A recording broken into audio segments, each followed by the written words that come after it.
Hello everyone, welcome back. Today we're going to talk about doing one of the most basic drills with your AR-15, especially if you've got an LPVO. Okay, so this is a drill to make sure that you can come up, find your reticle, and get it on target as fast as possible. Okay. So this is something that you have to do. You know, you have to do kind of on a three-dimensional range where you can kind of shoot in all directions. But if you only have a one-dimensional range, I mean, you can do a little bit of movement, you know, but at least lower and raise the rifle to make sure that you come up and get on target. Now, what I find is if you have a red dot that is dot only, okay, what I will tell people is keep your front sight up. You don't need the rear sight, but keep your front sight up, because that gives you a frame of reference so you can find that tiny little dot. Okay, if you've got a circle dot, right, a 2 MOA dot with a 65 MOA circle, I mean that works great. You know, that's excellent. That's an ideal red dot reticle. Okay, now with LPVOs are kind of all over the place with what type of a reticle you get in that 1X. Okay, so you gotta test it out and make sure that reticle is of the style, right, where there's like either posts or big outer circle or something that gets you on target fast, where you can find the reticle and get on target really fast.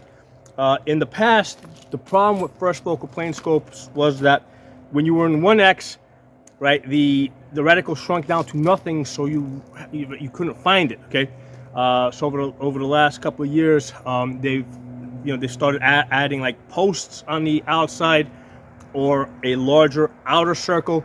So this one has a combination of both. Okay, so this is the primary arms 1-10x24 first focal plane. I just started working with the scope, and this is really an excellent design because I can find the reticle, get it on target really fast. Okay, so this is something that you need to practice, right? And also practice your left side transitions, okay, using your other eye. Okay, you gotta be able to shoot with both eyes, right? So come up, left side transition like this,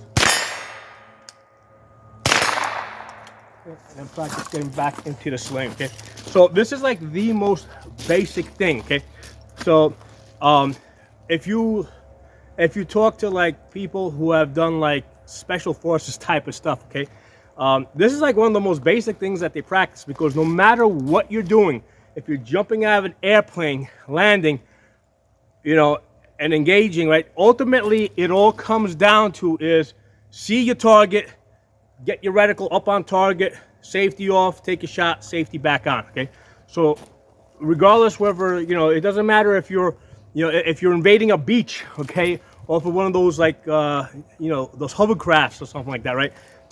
Ultimately, that's what has to happen. Okay, you need to find your target, get the reticle on target, safety off, take a shot, safety back on, you know, and then continue to observe. Okay, so this is like the most important thing that you can do. This is the same as, let's say, doing a holster drill, where you're coming out of the holster, getting out. That's the equivalent, right? Doing your holster drills. Okay, so that's what you got to practice with your rifle. Come up, get the reticle on target, take a shot, come down.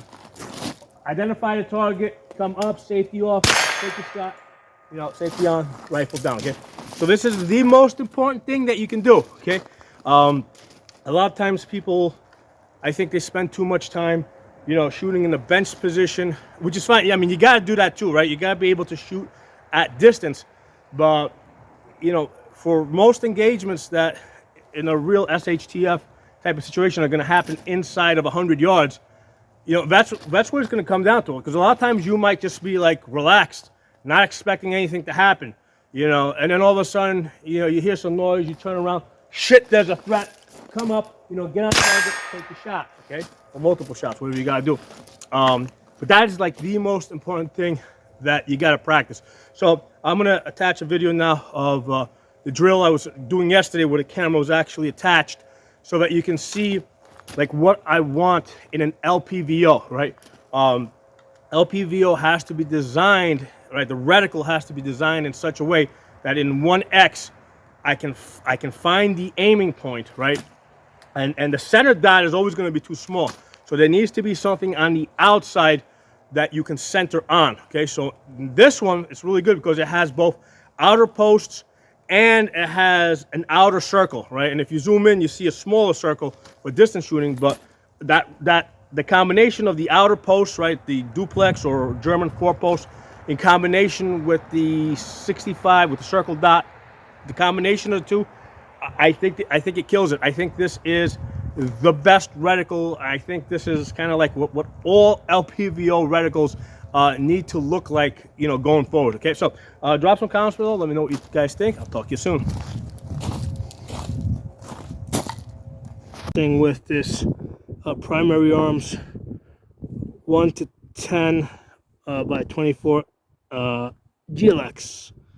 Okay, so I think they've come up with a really nice solution to the first focal plane problem, which is being able to see your aiming point when you're in 1 power, because normally the reticle shrinks down, so they put an outer circle.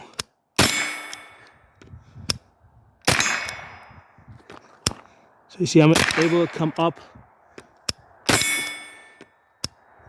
get on target, and then if I'm shooting at distance, I can zoom up